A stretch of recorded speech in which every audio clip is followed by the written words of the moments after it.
So excited. So good afternoon, everyone. My name is Ala McCoy. I am Director of Startup Support at the University of Maryland Ventures.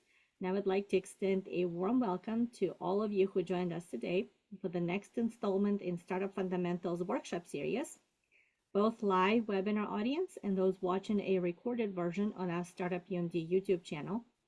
This workshop series is offered by Ventures in collaboration with MTech at the Clark School of Engineering and Ingman Center for Entrepreneurship at the Smith School of Business. Everyone attending the live session, please feel free to submit questions using the Q&A function at the bottom of your screen. You can just click on that and type up whatever question you have. As soon as they pop into your head while you're listening, please submit them. We are recording the session and it will be posted on our Startup UMD YouTube channel. So if you wish to remain anonymous, you can submit your questions anonymously. And then at the end of the session, you can also raise your digital hand. You should be able to see a question, a button that says raise my hand, and I can unmute your microphone if you would prefer to ask your questions that way. Also, if you see a question that somebody else asked and you really like it, upvote it and we will address it first. So today I am very honored to have a fantastic panel of experts who will talk to us about franchising. Franchising is a great way to be an entrepreneur. It's a very unique way to be an entrepreneur. And Hallie Williams will be the moderator for this session. Hallie is an expert, is a broker who is working with all sorts of franchisees and franchises and knows a lot in this space. So thank you so much for opening this world of opportunity and entrepreneurship for our students and faculty and staff at the University System of Maryland. And please, would you please introduce your panel? And thank you so much to the panel. Thank you for taking your time and sharing your expertise and knowledge with us. And please do share all of your locations so that we all know which ones to frequent. There you go. Hey, Ala, thank you. So before we get started, I'll hand off the panel, let you guys introduce yourself, and then we'll jump into the webinar. So I'll start with Melissa, and then we'll go around to Sharen, Keith, and finish with Alesha.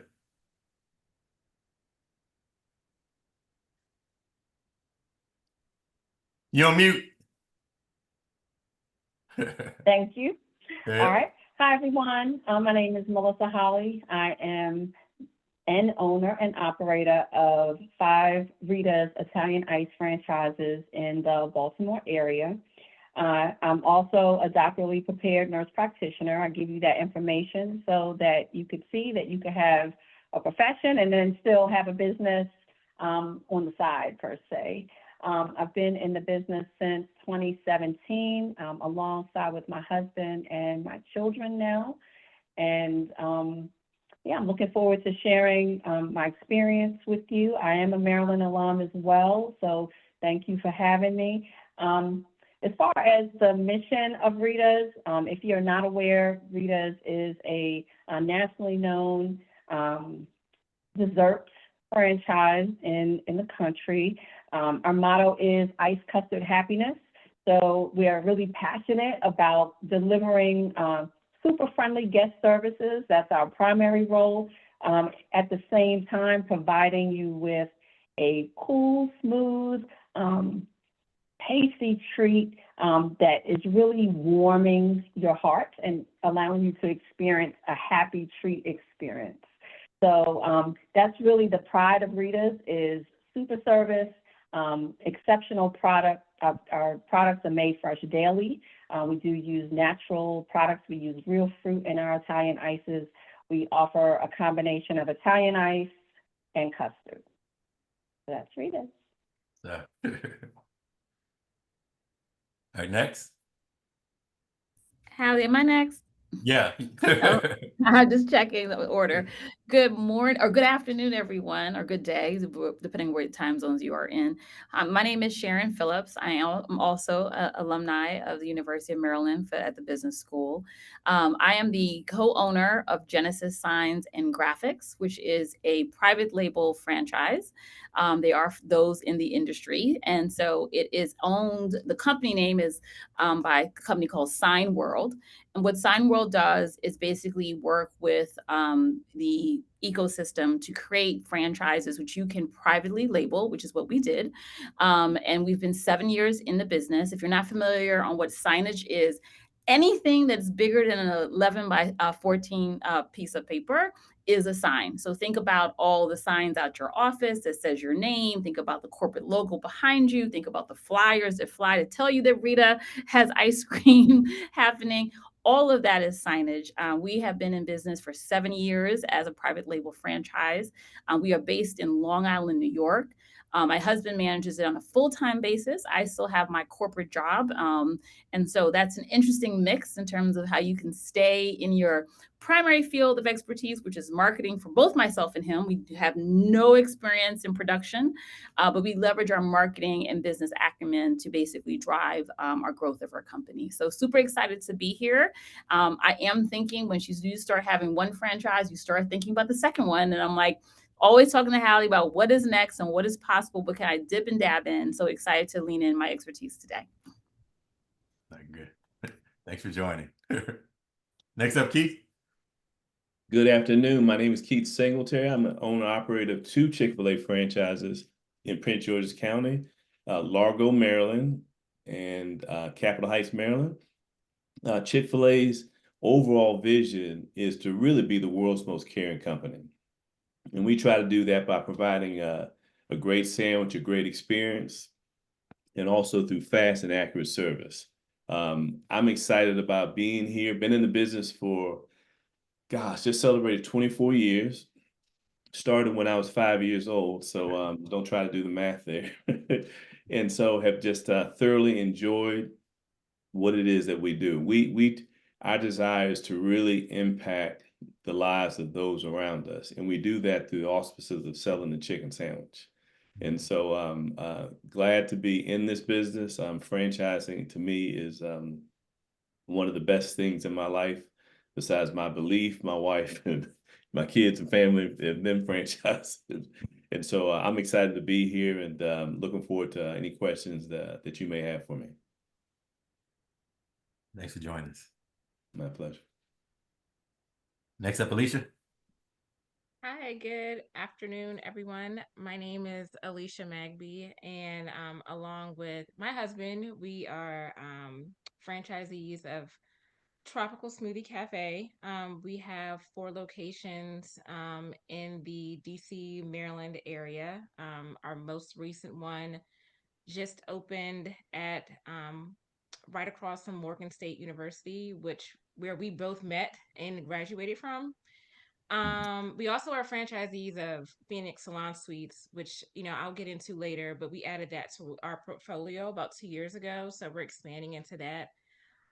But just a quick note about Tropical Smoothie.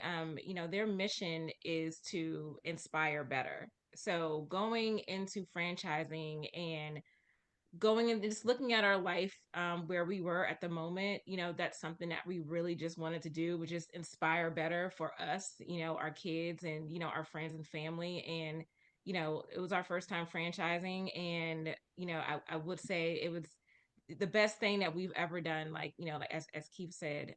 So that's pretty much my story. I'm sure I'll get into all of it later, but yeah, Tropical Smoothie and Phoenix Salon Suites. All right, good stuff. Thanks, Lisa. Lisa, we lost your video, so when we go back to discussion, you can get it back going. Okay. No problem. So guys, we're going to jump right into the presentation. So I'll go through an overview. I need to share the screen. Yes, sir. I There you am go. looking at okay, hold on. We'll go quick franchise 101, then we'll come back to our live case study. You should be able to share your screen. Okay. Yep. There you go. Appreciate it.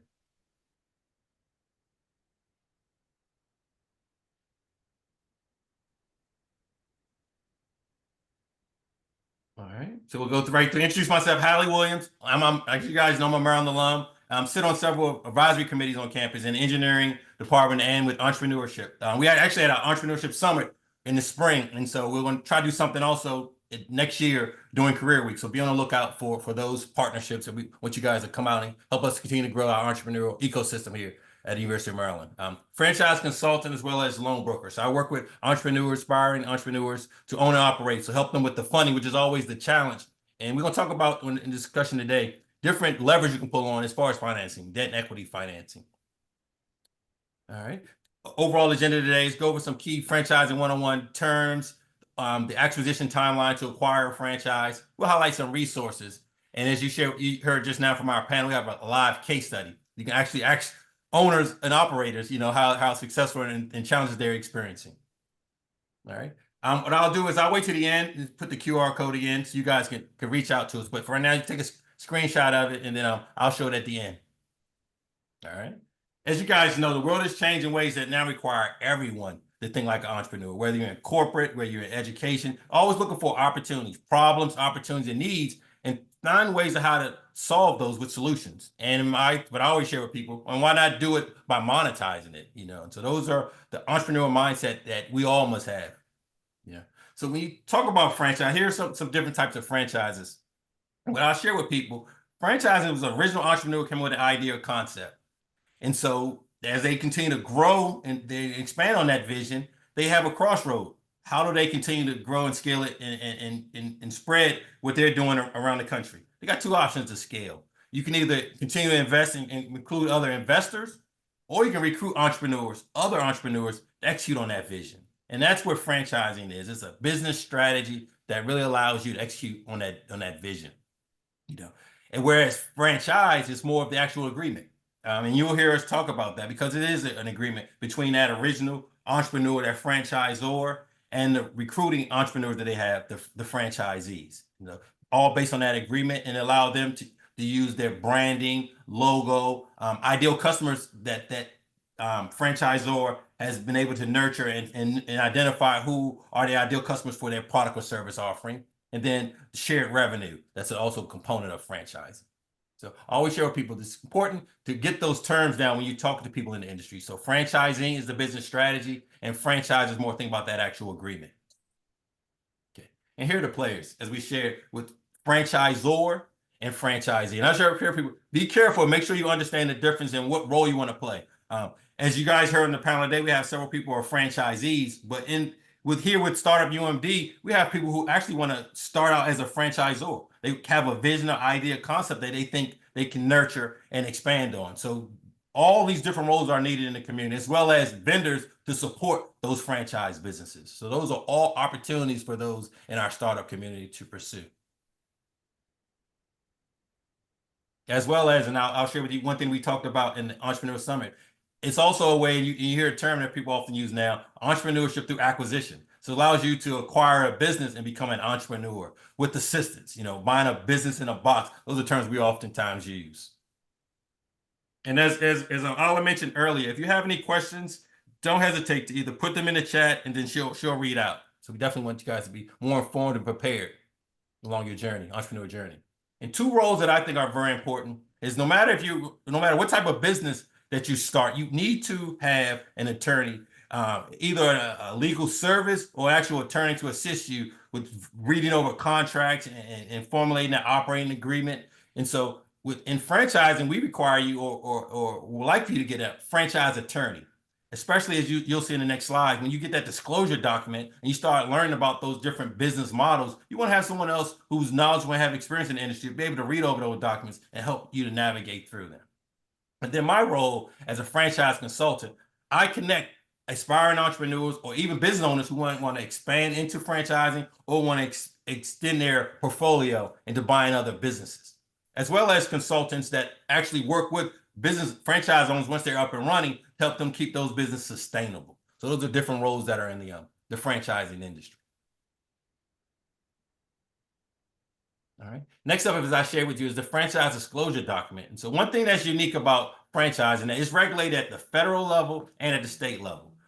The Federal Trade Commission requires all franchise businesses to generate a franchise disclosure document. It allows aspiring entrepreneurs to do an apples to apples comparison. So if you're interested in a signage business versus a restaurant, you can actually see how those businesses compare, or if you want to compare two signage businesses to one another. Yeah. And I'll go briefly over the high level 23 components that make up a franchise disclosure document. Think of it like a stock or a bond. If you're going to buy a stock or a bond, you read over the perspective to get an idea of who are the principals of that business, what are their core business function. That's pretty much what a franchise disclosure document will walk you through. And then the franchise agreement is your obligation. So your structure, what you're agreeing to, the terms you're agreeing to, the financial profile that you're agreeing to. Those are things that you document in that franchise agreement. And that's why it's so important to have that a franchise attorney to help you negotiate and prepare a franchise agreement that's applicable and makes sense for you and your family or your group of investors. Any questions on those two legal documents? The FDD, we call it the franchise disclosure document, FDD, and the franchise agreement. Don't see any questions, so if anybody has, you can either raise your hand or type them up in the Q&A or even in the chat if you'd like. So don't get overwhelmed. This is the franchise disclosure document. So in this franchise disclosure document, like I said, it lays out the business model. Sections 1 and 2 provides overview of the principles, the original visionaries of the business. What's the mission, vision, values, what their background and their experience. And then you'll see items 5, 6, and 7 is more the financials. What's that initial franchise fee? What are some all-in expenses you'll need to stand up that business? That really helps you to decide, is this business model one I want to pursue as a solopreneur, or do I want to bring in other investors? And so that item 7 gives you that estimated initial investment cost. And then the obligations, which are item 9 and item 15. You want to know what are the obligations of that franchisor to support you in standing up that business and then sustaining that business. And then you want to be clear too in item 15, what are your obligations? You are now owner of that business, bringing that brand to your community. So what are expectations of you and what kind of support you're going to get? Not only the startup support to help you prepare to open up on day one, but also once you're up and running and growing that business, what kind of support will you receive? So those are, you want to be clear on what those obligations are. And then item 12 is the territory. What exactly are you going to be, a storefront? You're going to be a location-based business, and I'll talk about that a little bit more in the slide. Are you going to be a mobile business? So the territory help you define where your locations. Is it based on zip codes? Is it geographical locations? Is it multiple locations, multiple cities? So things of that when you think about territory, what kind of footprint, how do you want to grow your business empire? Things to think about as you're reading the FDD, the flexibility that's offered. And then item 19 and item 21 are the financials. That's really where you want to get with your accounting, and you want to look at the unit economics for the actual franchise units, and then they audited financial statements, which are listed in item 21. So overall, that's the 23 items that make up that franchise disclosure document. And these documents can range from 200 to 400 pages, but you have to, you're the now owner and represent that business. You want to definitely take time to read through this disclosure document and understand what you're acquiring as far as the business.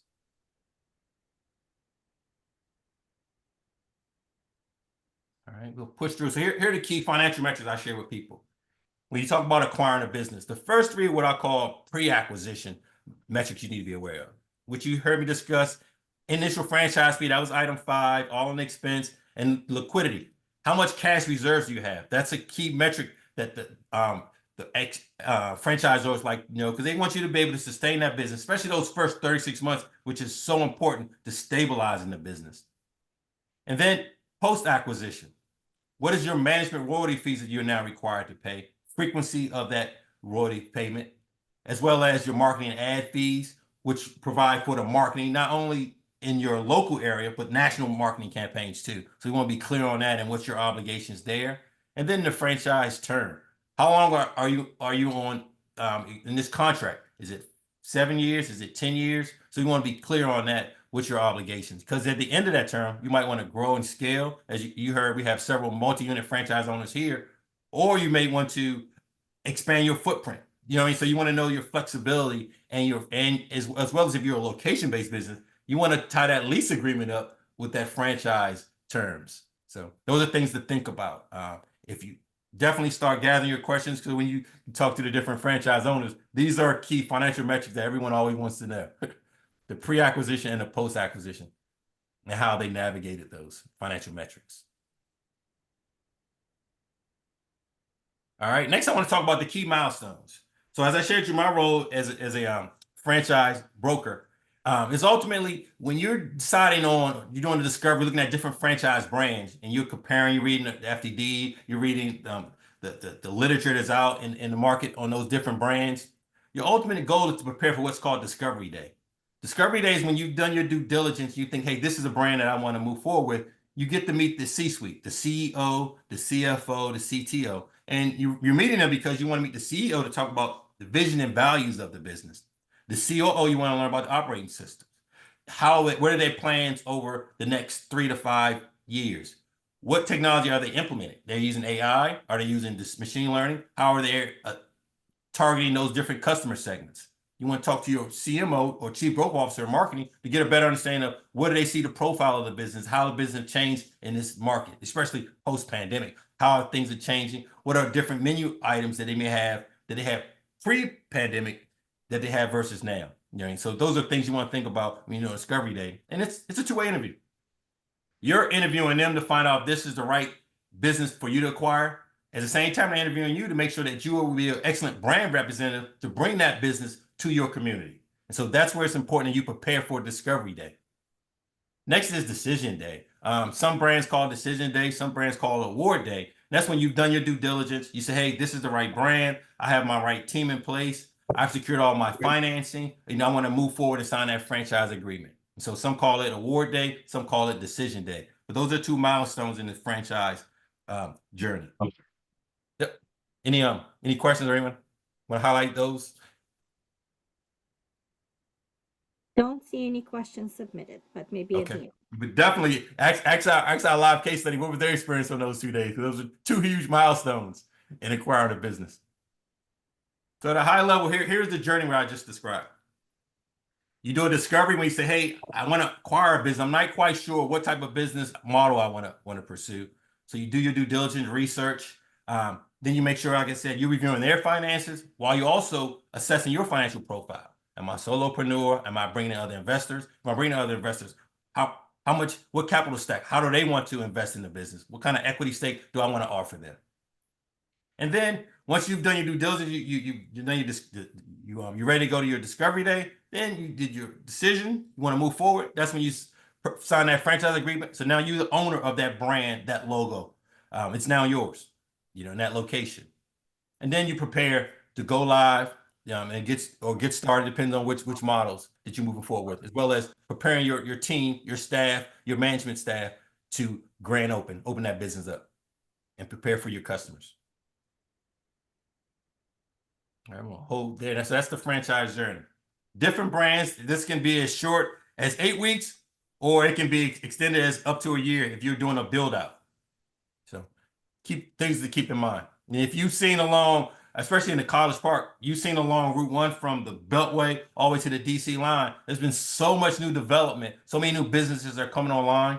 Some trends that we're seeing now in universities, they're adding more businesses, not only to their student centers, but also in their lecture halls. And so that's a trend that we're seeing a lot on campuses, as well as more businesses coming closer to the campus.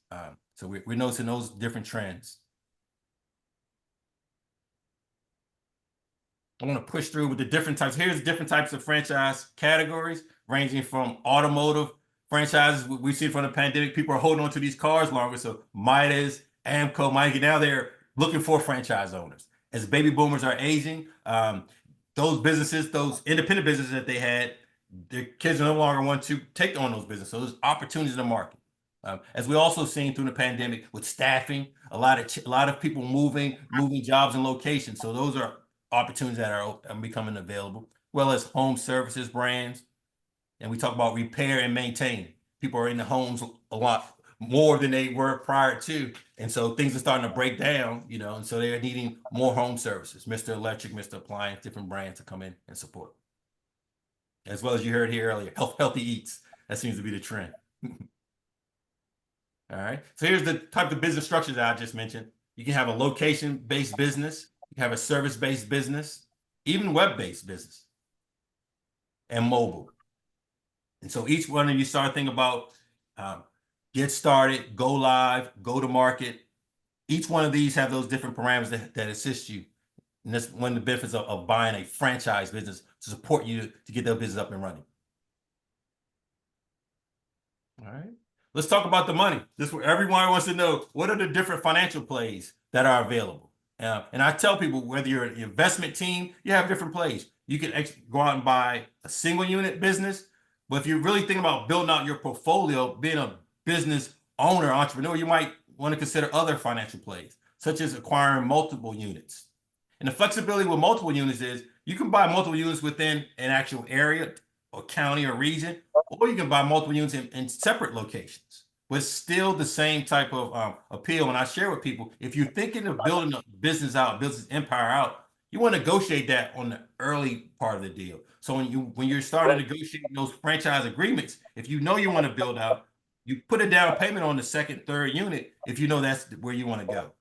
So think of that as you start to build your business empire. And then if you want a larger financial play, more for investors, is becoming an area developer, where you actually acquire area and where multiple businesses or 5 or more franchise units can exist. And so you're now responsible for either bringing those businesses up or recruiting people.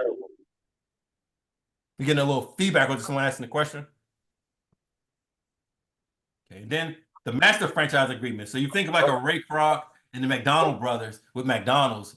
McDonald brothers stayed in San Bernardino, and they gave Ray Kroc the ability to become a master franchiser. So what he did was, as I shared with you earlier, he went out and recruit other entrepreneurs to own McDonald's around the country. And so it was his responsibility to help them stand up those businesses. So that's more of the master franchise agreement. Especially here in Prince George's County, we have a very diverse community, a lot of people from a lot of different other areas, other countries. And so master franchise agreement may be where you might want to take a brand that you know about here in the States, you might want to take that brand back home to your home country. So that'll allow you to become a master franchiser. So that's a financial play a lot of people use. So real quickly, single unit, franchise, multi-unit, area developer, or master franchise agreement. All right. So here's different strategies I share with people on how you can finance your business.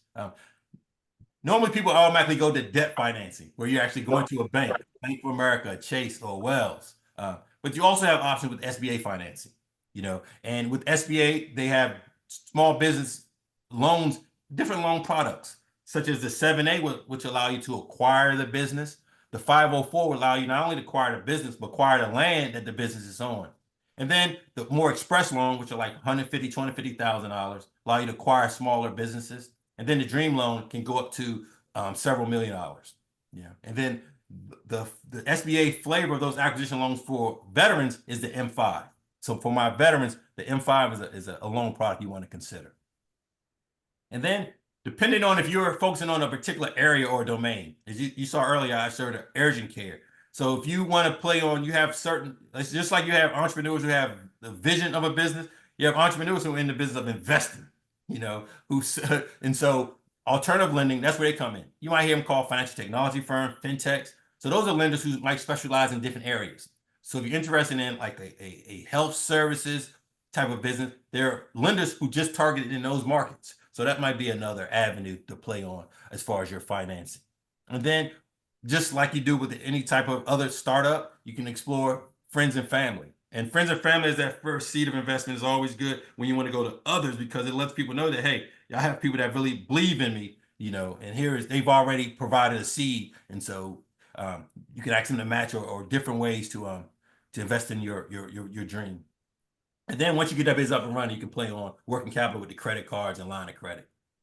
So those are debt financing options. What I share with people is also explore equity financing. And so that might be with your individual cash reserves. And when you're building out your business, your capital structure, your capital stack, you can there's no one product that you have to use. You can do some debt financing and some equity financing.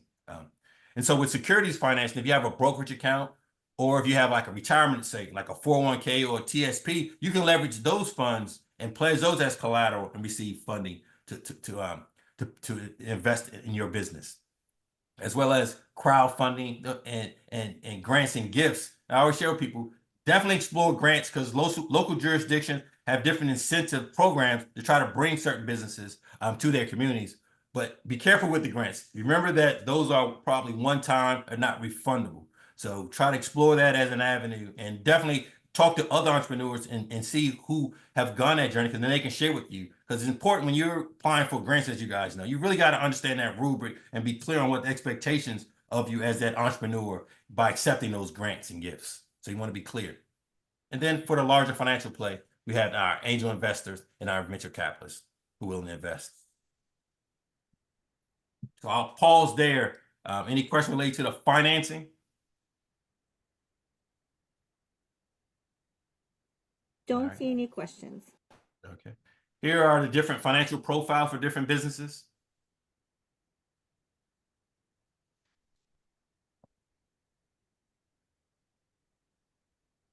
All right. Here's my contact information. So definitely take a screenshot of this. You're going to get a rebroadcast of this. So definitely reach out for any questions.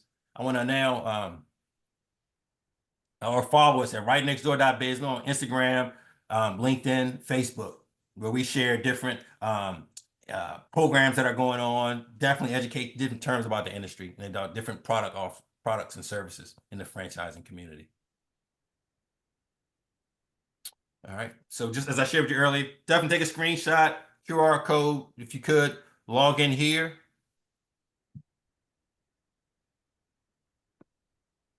And next we're going to start our live case. I'm going to allow some of my business owners to share out some of their experiences. But feel free, as I said, we continue to go through the workshop, continue to log in start gathering your questions to put into the feed, to the chat.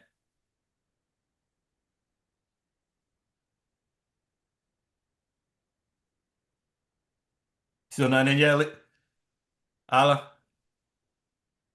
Oh, sorry. Yes. Hope you didn't go too fast for him. No, this is great. Thank you. This is Okay. a lot of information. I think people are going to need to rewatch the video, and maybe if you could share the slides, maybe we could share those as well. Yeah, we will. So next, first up, let's start off with Sharen. You share a little bit more about your experience at Genesis Signs and Graphics. Sure. Great information that you've shared so far, Hallie. I think it's really helpful. I wish I had it when I first started in terms of this very directive roadmap. My husband and I both have marketing degrees. We decided to go into Genesis largely as a transition point for him. He decided to leave after 20 plus years corporate America and wanted to really think about franchising as an opportunity to enrich our family in terms of creating a portfolio. So Genesis is named the biblical first chapter in the Bible, and Signs and Graphics is just basically straightforwardly telling you what we do. 7 years later, we've moved locations from Nassau County to Suffolk County. We've expanded our team, very small working team, about 3 people, including my partner, my husband. And for us, we're looking to kind of use it as now a leveraging space, right? To how do we grow our portfolio? We leverage a lot of experts, as I know that's one of the most scariest things in starting this. Like, how do you do the accounting? We are marketing people. We know how to do math, but we definitely leveraged a lot of support from the franchise itself. So even though we're privately labeled, they continue to do a background of like support, hiring new people, helping us onboard people on machines and different materials and things of that nature. So we're never alone. We also really applaud the franchise model for opportunities to leverage different types of financing. So for us, even though we came from corporate America, we leveraged our 401k to kind of basically do some back-end financing to start the funding for the program, for the business. From there, we've kind of never really had to take a loan out given where we are in terms of our business finances.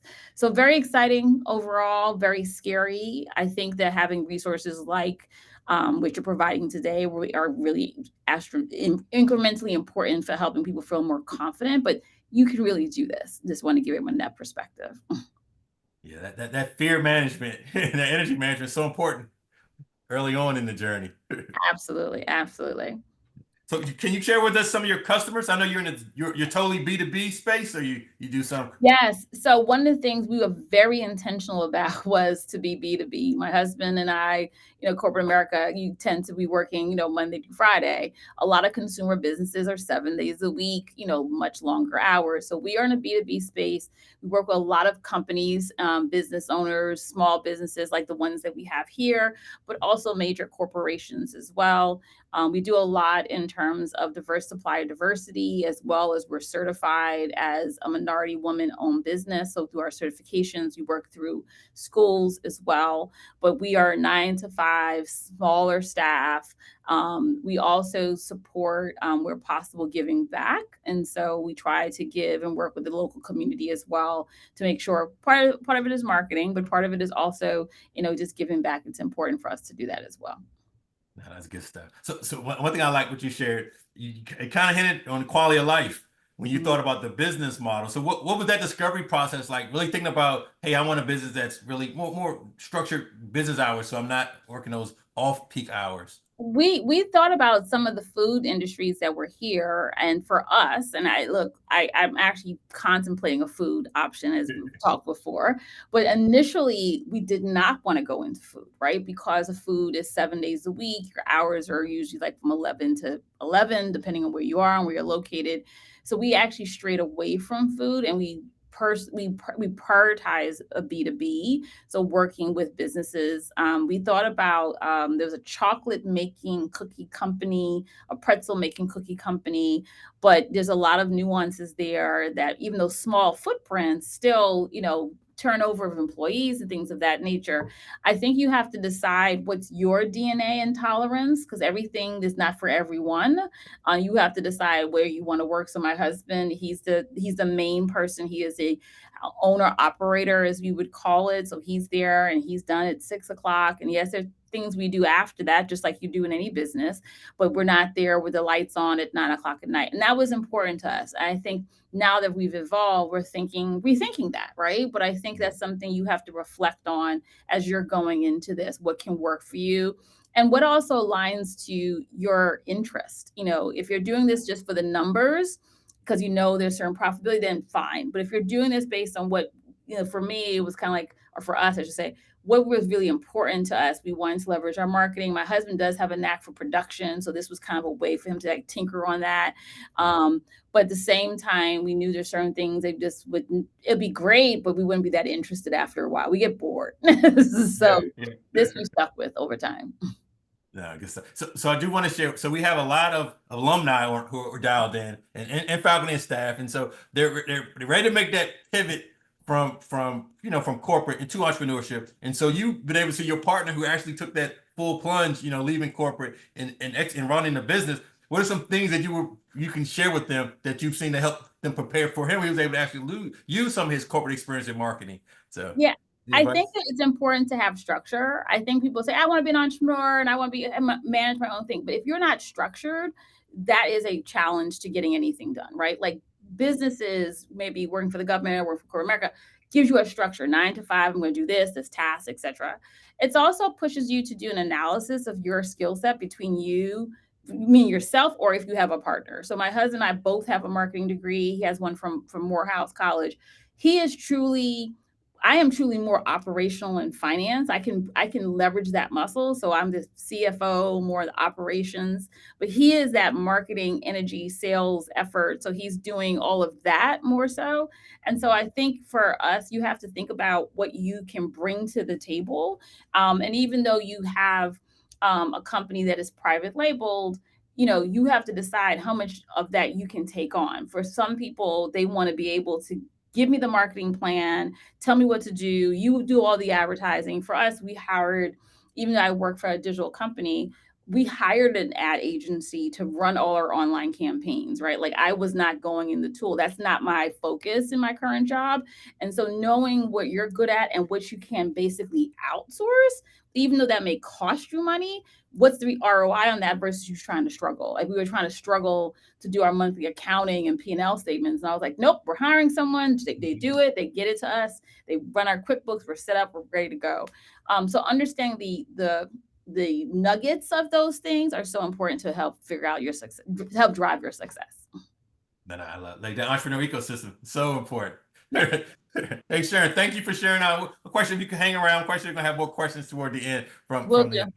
Okay, cool. Hey, let's pivot. So Keith, so as we shared with you, there's a Chick-fil-A on campus, and so every student always want to know how can they own and operate Chick-fil-A, and so I always when I first met, I like to hear your journey because you started on the Chick-fil-A early on, and so you share out your experience with Chick-fil-A and your entrepreneur journey.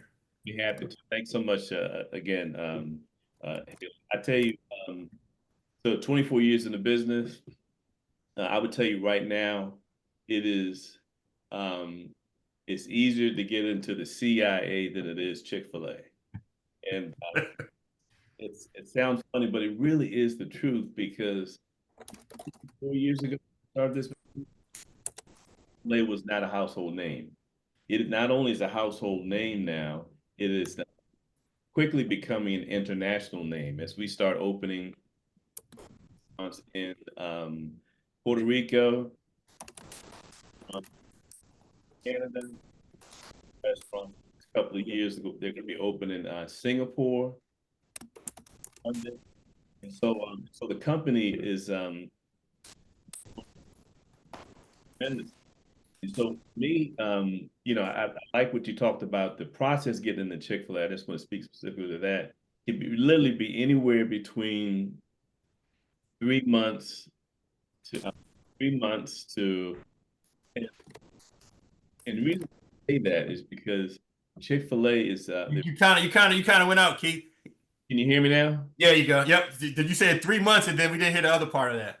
It could be anywhere between 3 months and 10 years because it's so competitive. Chick-fil-A receives about 10,000 requests or invitations to. Used to be able to submit an application. Now you have to submit a request to get an application. So it's a very tough business to get into. It is a tough business in general, but I tell you, my process was pretty easy getting into. I went through the process twice. I started off submitting an application, literally in 1991. They turned me down. I went to go work in the finance field, that's my background, finance and accounting and auditing. Did that for a number of years. Went back to Chick-fil-A in 1999. Submitted an application. In September 1999, I had a restaurant in July 2000. I've been in the business since. Now, that was a very quick process. Now, that can actually happen now, depending on where you want your restaurant. And so what I love about Chick-fil-A, they want to make certain they put you in a location where you have a desire to be in. And so let's say if the Chick-fil-A is building more restaurants, let's say in the Midwest, they're building more restaurants in South Dakota, North Dakota. Well, there may not be a lot of people that may want to go there. But if you happen to submit your application and they say, oh, here's somebody who was from Bismarck, North Dakota, they want to be in North Dakota. So most likely you'll be fast tracked, so to speak, to get out in front, to get that opportunity. And so I never want to discourage anybody, but the Chick-fil-A process has very little to do with your experience in fast food. What Chick-fil-A looks for more than anything else, they look for people who have a couple of things. They look at your character, they look at your competence. Were you competent where you were before to step into this business? They look at your leadership ability.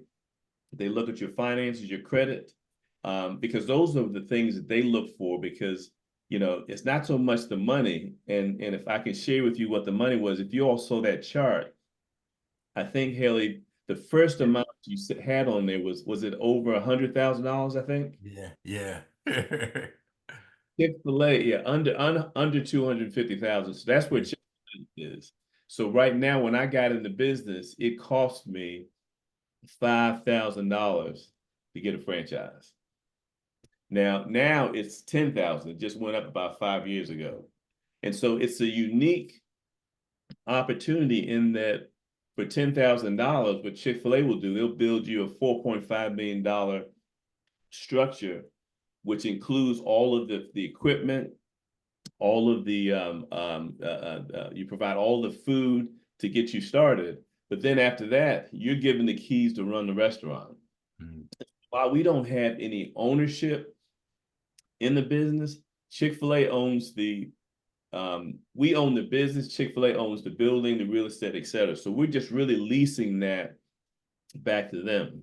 And so I've got some friends that own a number of McDonald's, and they're very quick to say, well, Keith, you don't have any ownership in the business. Well, that's true, but how many restaurants do you have? Well, they'll have 6 or 7. In my 2 restaurants, I do more volume in those restaurants than there's 6 or 7. So we're making the same amount of money, but I have less headaches because I have 2 locations. But it's a great business to be in. But what Chick-fil-A looks for more than anything else, they're looking for people to step in that have a passion for service and have a passion for leading people. And so part of what if you've been to Chick-fil-A and you've experienced some of the warm welcome, the language of hospitality, we try to really focus on that, focus on the cleanliness of the building and the restaurant, focus on the speed of service, because we want to be surprisingly fast. We want to be engaging with our guests and engaging with our team too as well. If you have those things that are working great, our goal is to really have you walk into the restaurant and say, hey, I know you're selling chicken, but you're actually doing more than that. You're building leaders in the community. You're providing opportunities in the community. You're giving people the opportunity to get outside of what I call their place of safety.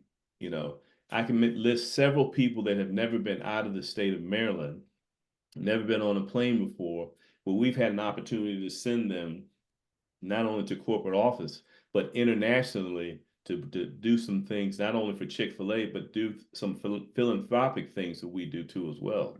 And so we hope by doing all of those things, it'll cause somebody to say, hey, I want to learn more about what it is that you do. And so our competition, quite honestly, are, certainly some Tropicana, Café, Rita's. We compete with everybody, but for the most part, what we're doing, we're really competing to get the best candidate to come and work for us, to help us meet some of those expectations. That culture, that experience, the great tasting food, the speed of service that causes somebody to come back and remark about the business. When you remark about the business, my next question is, have you ever thought about having an opportunity in a quick service restaurant? And so, we're trying to provide opportunities for people to think outside the box. Mm-hmm. And these businesses, when you talk about franchising, it's not for everybody. Chick-fil-A is not a passive investment. If you're looking to open up a restaurant and have somebody else run it, that's not this business. We roll our sleeves up. We work in the business. Now, I would tell you 25, 24 years in the business, I'm not doing that as much. I've got the team that's taking care of things. Thank God. Yeah. My job is to take care of them so they can take care of the guests, And so that's just a little bit. I could go further, but I just I love it because you're an empire builder, and so one of the responsibilities is your customers is not only people that come in and buy your product, but it's also your management team. You know what I mean? And so share about that, how you view that as your customers, as an executive, how your internal management team and your staff are also your customers. Yeah, I tell you, Haley, I think that's the secret sauce. Most folks, it took me about 10 years ago. It's not that I don't focus on the guests and our customers.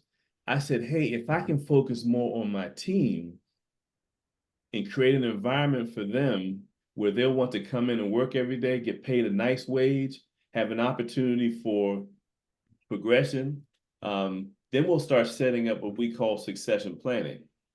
And so my job is to create an environment where our leaders will lead in the best possible way they can. And that's leading with the heart. We have part of our serve model, See and shape your future, engage and develop in others, reinvent continuously, valuing those relationships and results, and embodying the values. The V part, valuing the relationships and results.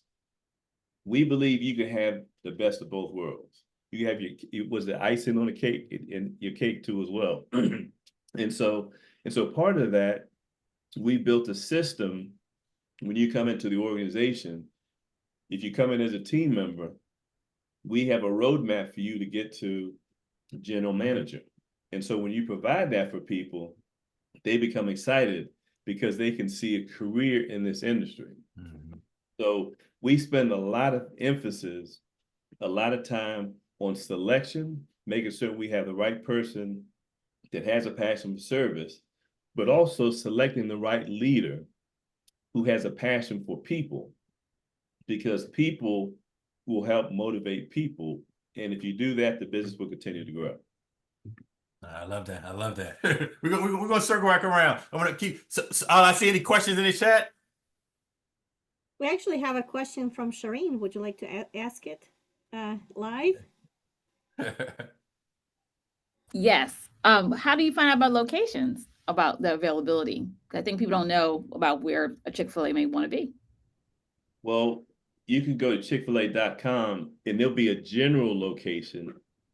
We'll have generalities of, we're building in the Northeast, we're building in the Southeast, Midwest, out West, but you won't get specific information. You have to actually link up with an owner operator.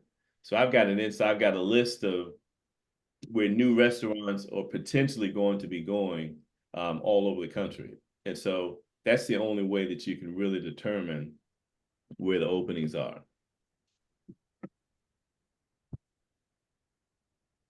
Good stuff. Thank you. Super helpful. No, good stuff. Thank you. Another question I actually have is, I heard that you can only own one Chick-fil-A, but obviously you own two. Are there limitations? Yes, so the limitations now are 3. And so that 3 was about 5 years ago. And so originally, True Café, who's the founder, he couldn't see past owning one restaurant because he was working around the clock. And so he kept that standard for quite some time. And so now, as we get entrepreneurs in the business that can build and lead teams, the opportunity came available where you can have at least 3 restaurants. Thank you. Good stuff. So I'm gonna bring in Alesha so we can continue the discussion moving along. And so, so Alesha and I, we've done several panels together, and just was about a couple weeks ago, it was the HBCU Entrepreneur Summit. So if you have not, if you guys can next year, definitely I encourage those who in the entrepreneur community to attend that summit. That's a pretty good summit here, and hosted here at Bowie State University. So Alesha, talk to us a little bit more about your entrepreneur journey. I mean, you're a multi-unit franchise on multiple brands. So what's that experience been like?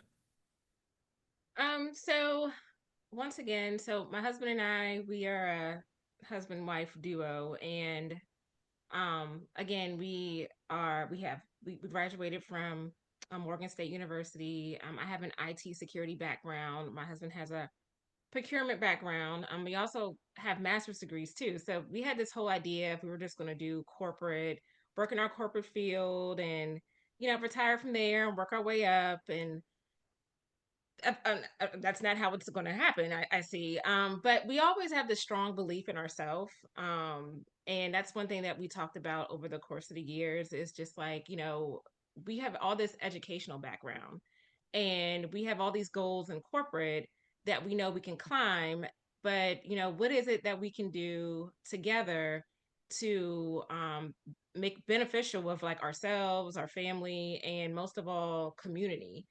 So we were like, okay, well, we're just gonna, go into business doing something. We didn't know what that something was. Had no idea. And we found ourselves going to Tropical Smoothie, like, every Saturday we would work out, go there, get, a smoothie and split a sandwich. And we would do that for about 2 years since it opened.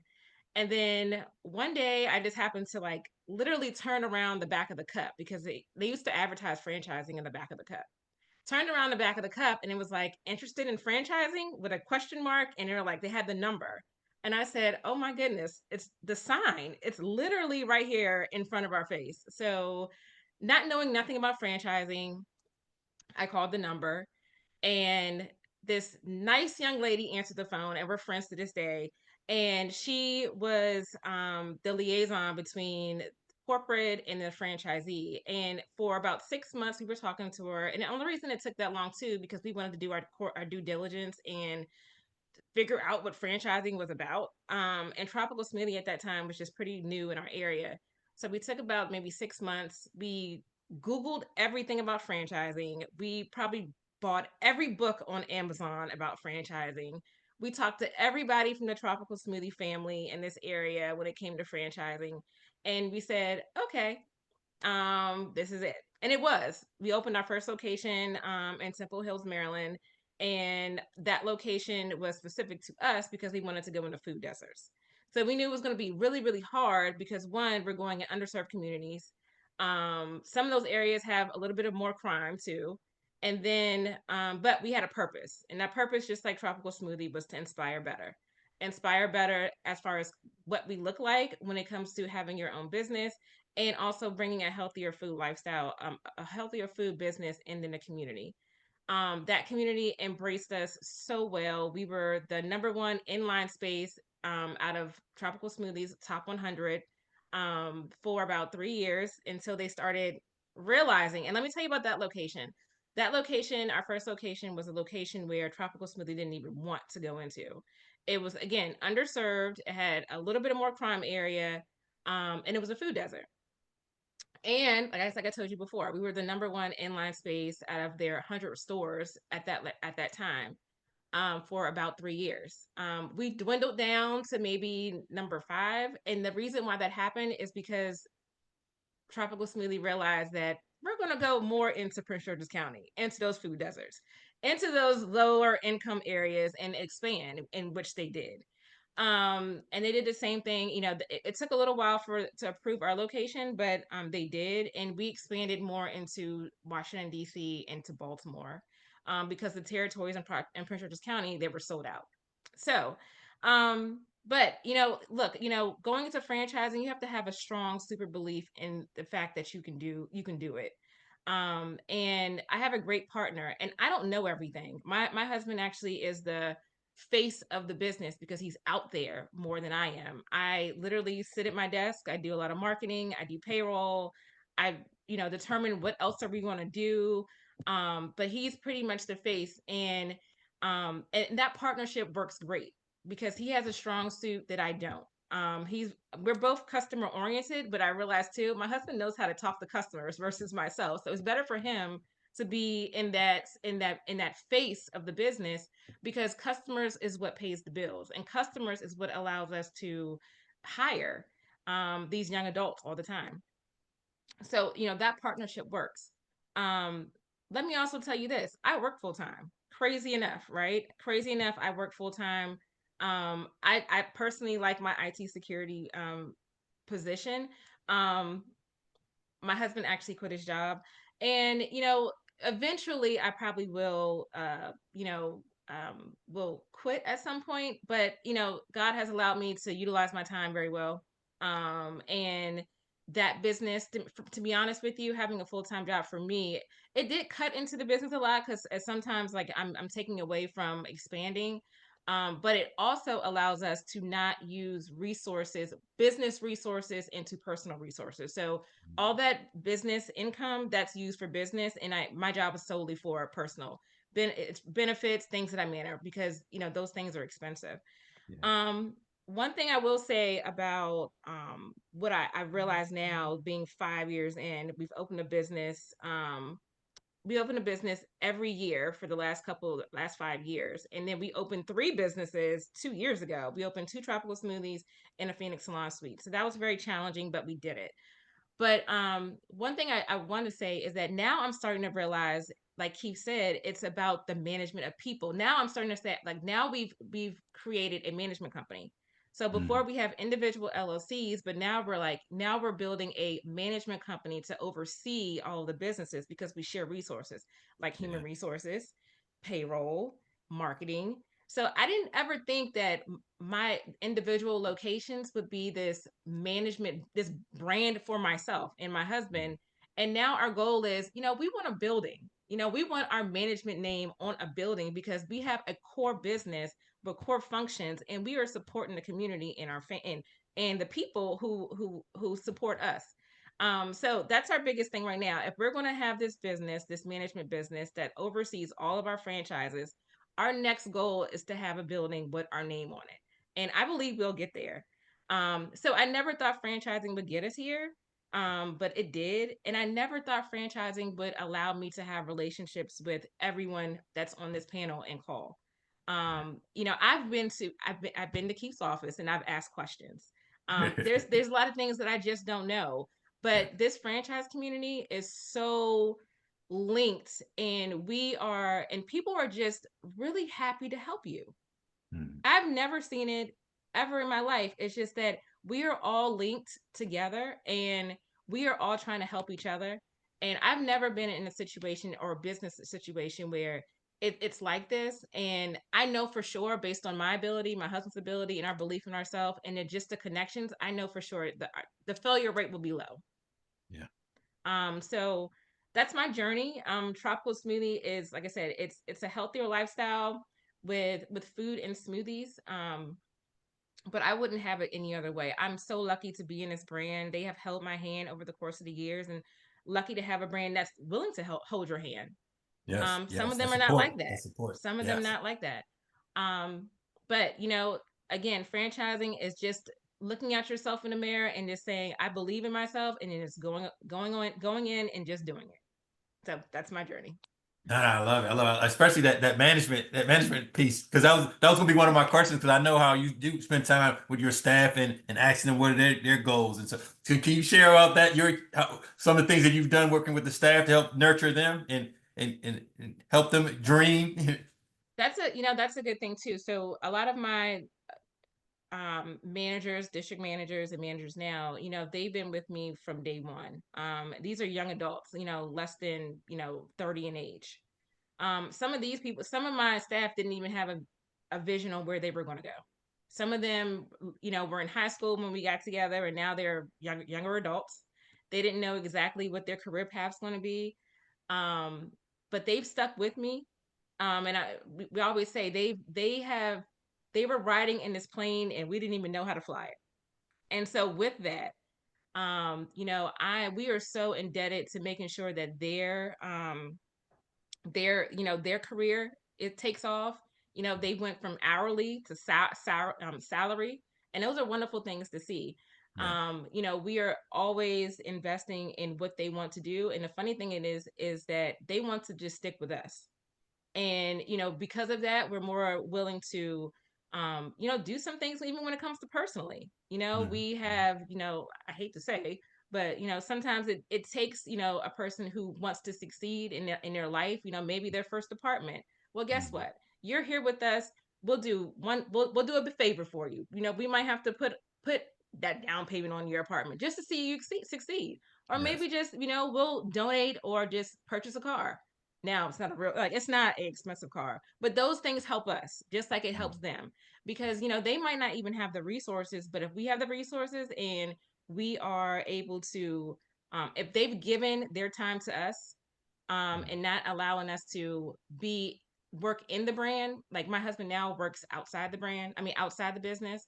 These are employees who have stuck with us, who are just starting to get their career off the ground, starting to understand life, and we are pouring more into them because we want to see them succeed. And that's important. And these are the people that they make your business great and grand. So just never forget about your employees that are there with you, who've been there from day one. And for us, it's been phenomenal, and it's about 10 of them that's been with us from day one. So definitely have our support. I love that altruism. So let me, because I want to get Melissa in the discussion. I want to circle back around because you guys are all multi-unit franchise owners. So Melissa, talk to us a little bit of what that journey was. That it's like you just hear Alesha share about how their empire building. I mean, they're really looking at expanding their empire across multiple brands, and you have multiple units in prime locations too in Baltimore. So share with us a little bit more about your journey, Melissa. So it's interesting, as I sat here on this call and I listened to everyone's story, there are pieces of everyone's story that are similar to mine. So similar to Sharon's husband, when we started this business, my husband was a school teacher. He came home one day, I think it was like in April, it wasn't even the end of the school year. He said, I'm not going back. I'm not going back after this year, this is it. And as I mentioned earlier, I'm a nurse practitioner. So just kind of with my own career, you know, never really was interested in entrepreneurship. You know, the first thing I thought of was, oh my God, like we have the best benefits from Baltimore County Public School Systems. How can you even begin to say you're not going back? But for a long time, we tried to figure out, because his degree is in business with a minor in or a focus on entrepreneurship, we kept trying to figure out, you know, what business would complement both of our experiences and our expertise. So similar to, I think it was Alesha, our kids were always at Rita's. Like, you know, whenever it was after school, can we go to Rita's? There was a grocery store that we would frequent. On the back of their receipts, it would have coupons for Rita's. So after we went to the grocery store, we would go to Rita's. And we shortly thereafter realized, okay, well, we need to pick a business that is complementary to both of us, but it's also a product that we like. So we looked at other opportunities. We looked at an educational, a preschool. That didn't pan out. And then we looked at Rita's. We looked more into it, looked at, you know, what the cost would be, what the company was about more intensively. And we happened to stumble upon a gentleman in our area that was selling. So the guy's like 80 years old. He's been in the business for 17 years, something like that. And he's selling the Windsor Mill store. So my husband met with him and he came home and he said, we're doing it. We're doing it. This is going to be our next venture. So we went through the whole process that you discussed. We had an inquiry at Rita's headquarters, learned about it, talked to several franchisees in the area, and really took on or enjoyed hearing about the vision and what it provided. Contrary to tropical smoothie, it's not healthy. You know, we do have some sugar-free options, but people don't come to Rita's because they want healthy. They come because they want a dessert. So we have this, you know, just tasty custard that is just to die for. So really standing by the product. I mean, and the way that I sort of embraced the company to not only bring in our expertise, is we also provide the mentorship. So I'm a part of a community service organization, Sigma Gamma Rho. I mean, all about mentorship. Rita's model is to be staffed by children, right? So it was a great opportunity to promote economic wealth and sustainability in our neighborhoods. And at the same time, providing first-time employment opportunities for the youth in our communities, providing mentorship with them.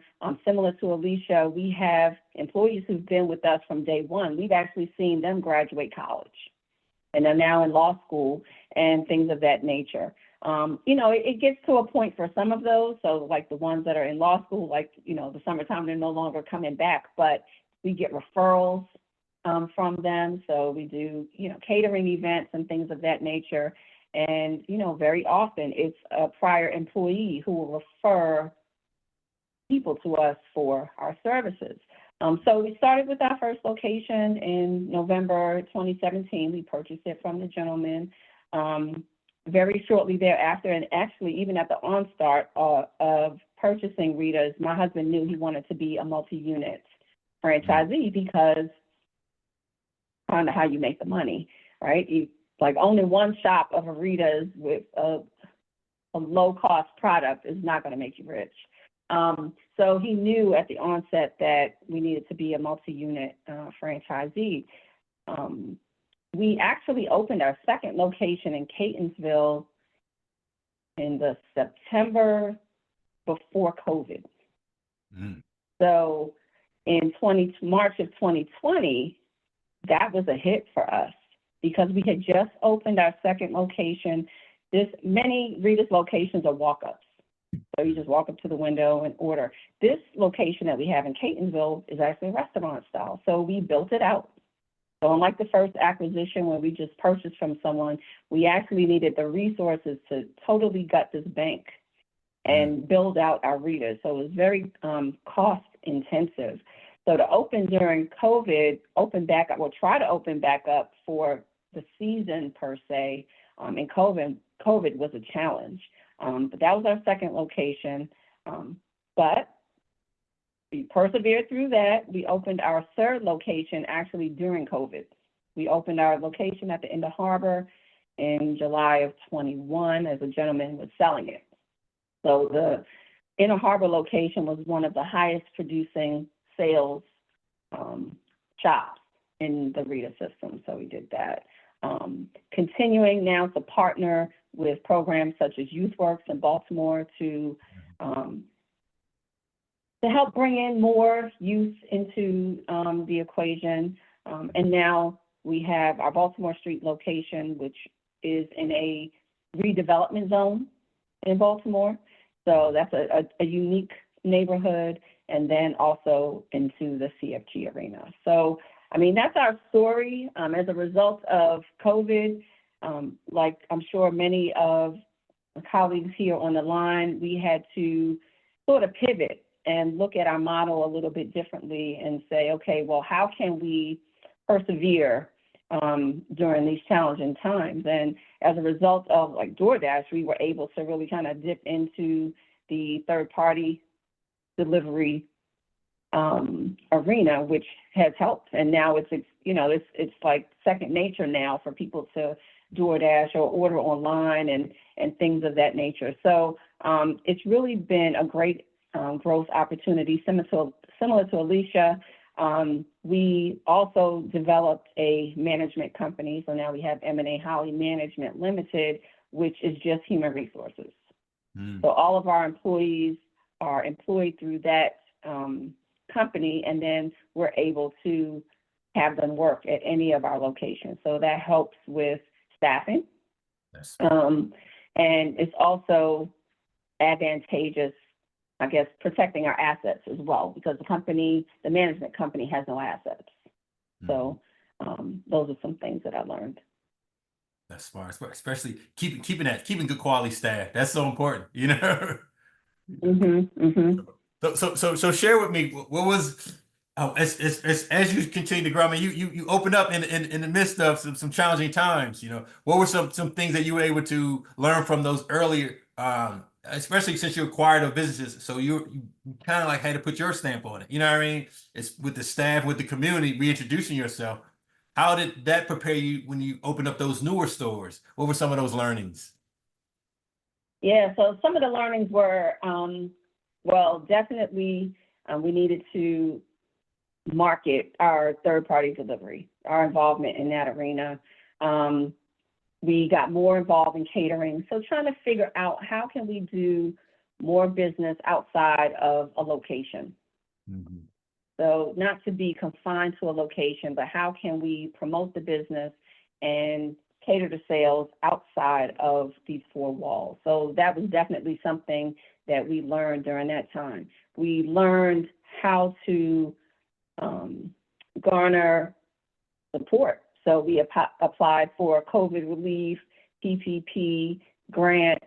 We really started learning about the resources and the partnerships available in the community. So especially in Baltimore City, there were a lot of redevelopment grants, especially for specific areas where, they're really trying to build it up. So we learned about a grant that would help provide signage.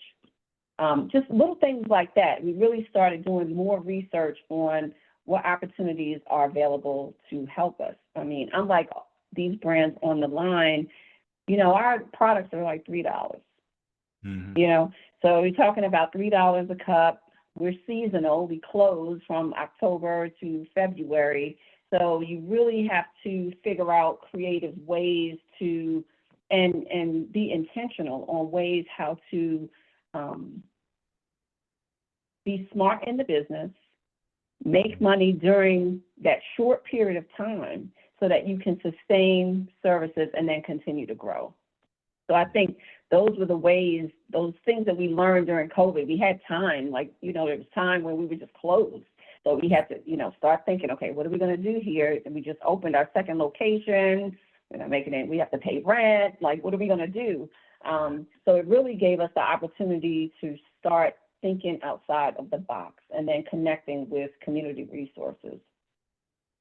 Yeah, and you guys, you don't know, full disclosure, I'm a past PTA president, and I've used all three of your brands. I've used the Rita Ice for my parties, for the kids' parties, and Tropical and Chick-fil-A, we use it as a revenue generator for the PTA. You know what I mean? Like with the profit sharing that you guys offer. So that's why I tell people, nurture those relationships with those franchise owners in the community because they want to give back. They want to be included also, you know. So now it's good to hear. Mm-hmm.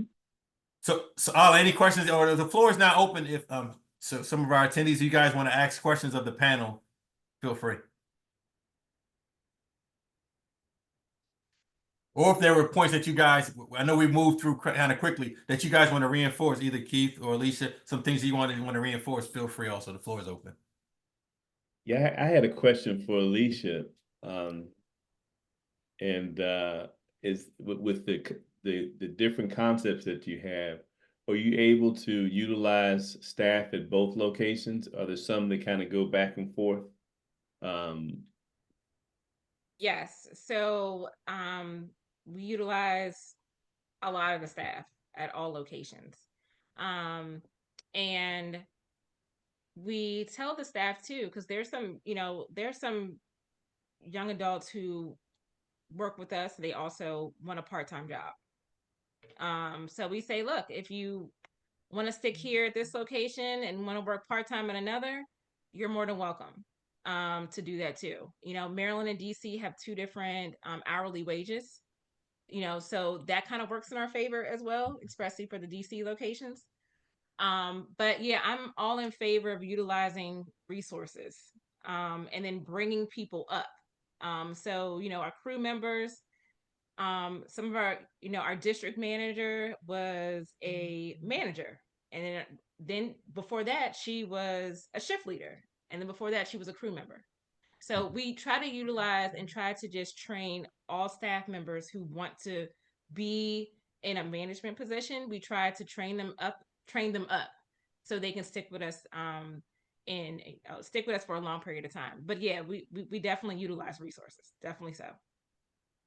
Thank you. Mm-hmm.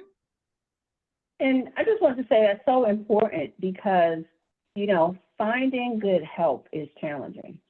Mm-hmm. You know, especially in the fast food industry.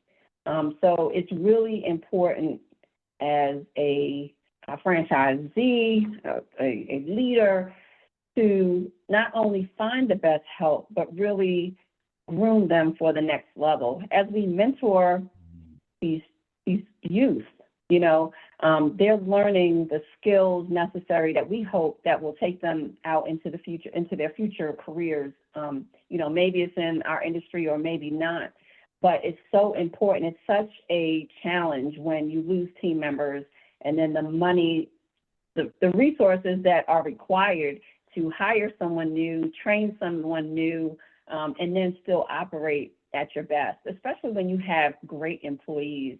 I mean, it's so imperative to nurture and support them. I love that you help them with their car. I mean, and their rent. I mean, it's so meaningful because, you know, for us, you know, we consider these team members our family. So, you know, we offer scholarships. You know, they're tipped employees.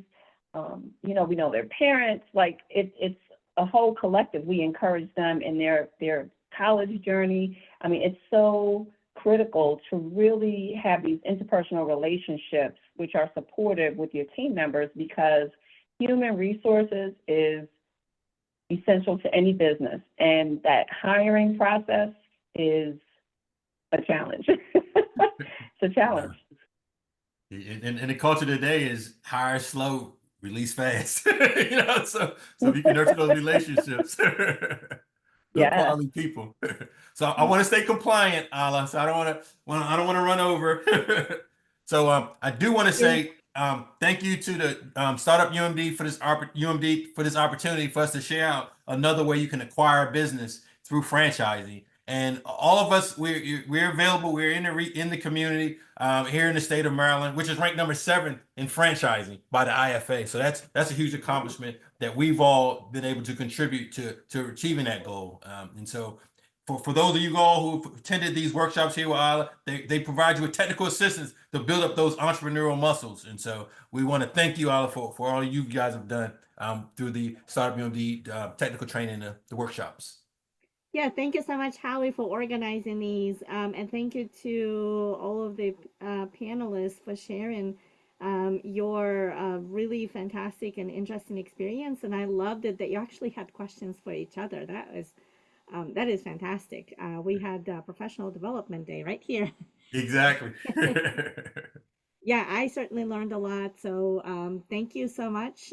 Very much appreciated. We'll post this on Startup UMD YouTube channel. I'll send you the link to watch. And thank you to everyone who attended this workshop. And if you have any questions, please reach out to Hallie, and Hallie can connect you with other panelists if needed. But Hallie is your expert on everything franchises.